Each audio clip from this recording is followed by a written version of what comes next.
அஸ்ஸலாமு அலைக்கும் வரஹ்மத்துல்லாஹி வபரகாத்துஹு.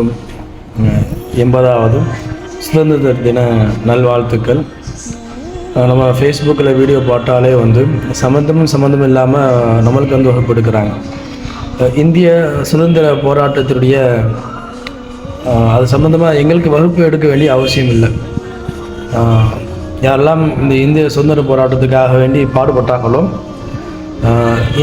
மக்களுக்கு தெரியும் யார் யார் எவ்வளோ பாடுபட்டாங்க, எவ்வளோ தியாகம் செஞ்சுருக்கிறாங்க, எவ்வளோ அர்ப்பணிப்போடு இருந்தாங்க அப்படின்ட்டு நல்லா படித்து சுயமாக சிந்திக்கக்கூடிய, படித்து அறிவு வளர்க்கக்கூடிய மக்களுக்கு தெரியும் இந்த இந்தியாவிற்காக வேண்டி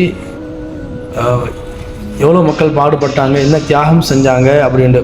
அதனால் இஸ்லாமியர்களுக்கு வகுப்பு எடுக்க வேண்டிய அவசியம் இல்லை. காரணம் என்ன அப்படின்னா, இந்த இந்தியாவை கட்டமைக்கிறதுக்கு மற்றவர்களை விட அதிகமான முறையில் நிறைய இழந்திருக்கிறோம், நிறைய கொடுத்துருக்குறோம், இன்னமும் கொடுப்போம். நாளைக்கு இந்தியாவுக்கு எதிராக இல்லை பாகிஸ்தானோ இல்லை வங்காளதேசமோ ஏதோ போர் செஞ்சிச்சு அப்படின்னா முதல் ஆளாக நாங்கள் போய் போர் செய்வோம், உயிர் தியாகம் செய்வோம் இந்த நாட்டு மக்களுக்காக வேண்டி, இந்த நாட்டுக்காக வேண்டி. அதனால்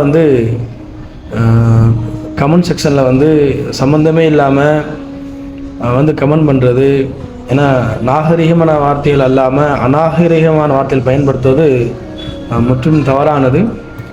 என்ன பேசுகிறாங்க அப்போ கொஞ்சம் சிந்திச்சு பேசணும். நம்ம தெளிவாக நேற்று ஒரு வீடியோ போடுறோம், இந்திய சுதந்திர போராட்டத்தில் பங்கு கொண்டவங்களுக்காக பிரார்த்தனை செய்யுங்கன்னு சொல்லியிருக்கிறோம். இதில் பிரிவினைவாதம் எங்கே இருக்குது? யார் பிரித்து பார்க்குறா?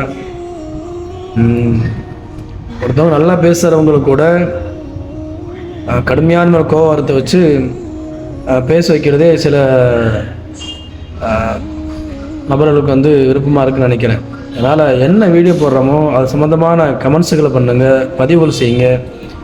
இங்கே என்ன செய்யக்கூடாது, கதறிக்கிட்டு இருக்கக்கூடாது, தேவையில்லாத விஷயங்கள் பேசிக்கிட்டு இருக்கக்கூடாது. இன்றைய பொழுதில் எப்படி மக்கள் சந்தோஷமாக இருக்கிறாங்களோ இறை பக்தியோடு இறைவனுக்கு பிடித்தமான அமலும் செய்யக்கூடிய நல்ல மக்களாக இறைவன் ஆக்கி அருள் புரிவானாக. அஸ்ஸலாமு அலைக்கும் வரஹ்மத்துல்லாஹி வபரகாத்துஹு.